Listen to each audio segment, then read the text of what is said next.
Istorya ta about Valentine's Day. Imo na'y trending karon. Bisag asa karon mga kaistorya, makita ka og kuan na maligyag bulak. Pila bang bulak karon mga kaistorya? Mahal kayo. 1.5. Bulak sa Tunga sa ako naman nga mangbilas. Bahala og naglisod. Wanay ipalit og bugas basta makapalit lang bulak. Okay. Oh. Para ba ingon ani mga kaistorya kay fully booked. Oo, fully booked. Then 9 months after, fully booked na din ang mga kuan. Maternity hospital. o birthing clinic. Pa nila, Valentine's Day daw is love day. But for us, every day is a love day. Mga singles out there, sa mga single women, ayaw mo padala sa tama na porkit ingon ani magpadala mo ha. Oo. It's okay to be single. Unsa pa na siya nga mga adlaw diha. Sa unang panahon kining Valentine's Day mga kaistorya, dili gini siya, it's not celebrated as a day of romance.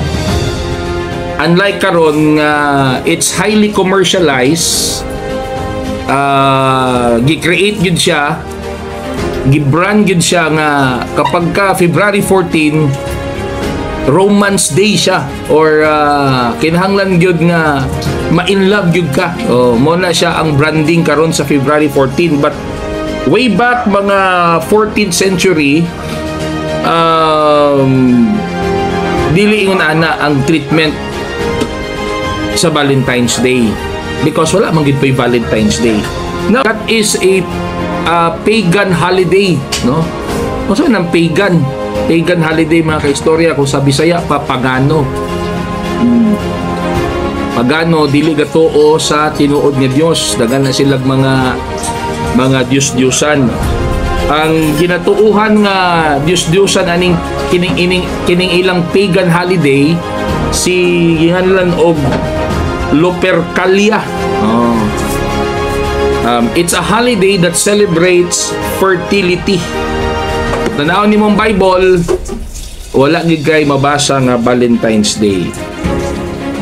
Kinsa may nag-designate nga ang Valentine's Day is February 14.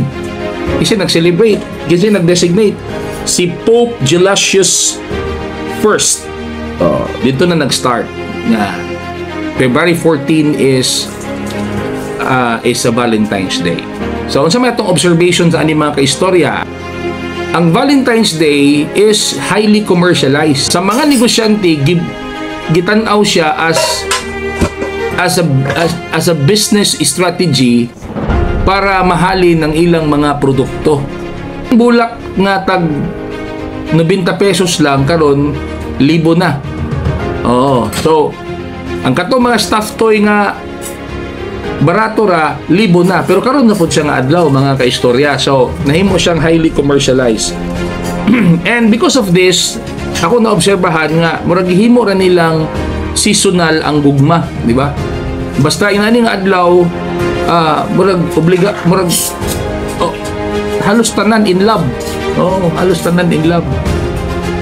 So nahimo ang gugma seasonal, in which dapat ang gugma everyday, di ba? Dili siya seasonal nga karon lang pagkaugma dili na.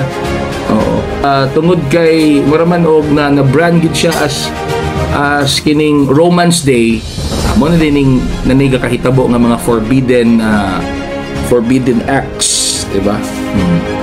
Premarital sexual encounter, early sexual encounter, ko ni sa contribution sa taas nga percentage sa teenage pregnancy. Nani dapat ang atong gobyerno basta inani kining ilang giingon nga Valentine's Day, dapat mag-monitor or must be vigilant sa mga kining mga lodging houses, mga hotels, kay basig na ay mga minors ba nga musulod, in which bawal ba gid na. So dapat sa inani nga mga season, uptick dapat ang atong mga local government units. Uptick sab dapat ani ang atong mga government agencies nga naay mga programa sa kabatanunan. Kay mga kabatanunan manggi usa sa mga madala ani nga season mga kaistorya, di ba? A few months after, mutaas ang cases sa teenage pregnancy.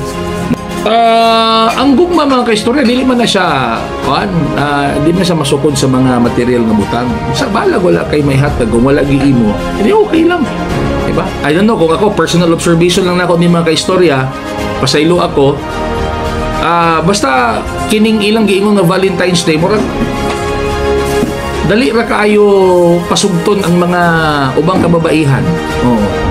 Dali ra kay sila pauuhon sa unsa may request sa laki. Kung imong tanawon murag basta yung ani nga season, humog kay ilong mga kaistorya. Dili murag gina-exploit sa uban, no? Gina-take advantage sa uban kining ingon ani nga mga